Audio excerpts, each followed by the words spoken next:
Et oui Guillaume, quel statut choisir pour ta holding? En effet, entre la SASU et l'EURL, il est toujours complexe au final de faire ce choix. Dans la simplicité, pour bien comprendre, le but c'est souvent d'avoir les deux formes sociales, SASU et EURL. Pourquoi? Parce que tu vas pouvoir maîtriser ta rémunération. Concrètement, tu pourras te rémunérer en tant que gérant majoritaire par ton EURL et peut-être te rajouter des dividendes par ta holding SASU parce qu'elle sera en SASU. Point important, tu peux aussi peut-être faire le contraire avec une EURL en bas et une EURL au-dessus ou une SASU en bas et une SASU au-dessus.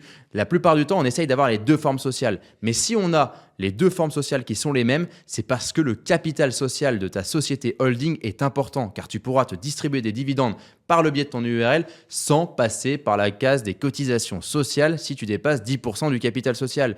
Et oui, tout simplement, si tu veux te verser 100 000 euros de dividendes et que tu as 1 million de capital social et que c'est une EURL, tu passes quand même par la flat tax et donc tu payeras que 30 000 euros d'impôt. Pareil pour la SASU, si tu te passes tout simplement 100 000 euros de dividendes, c'est 30 000 euros d'impôt également.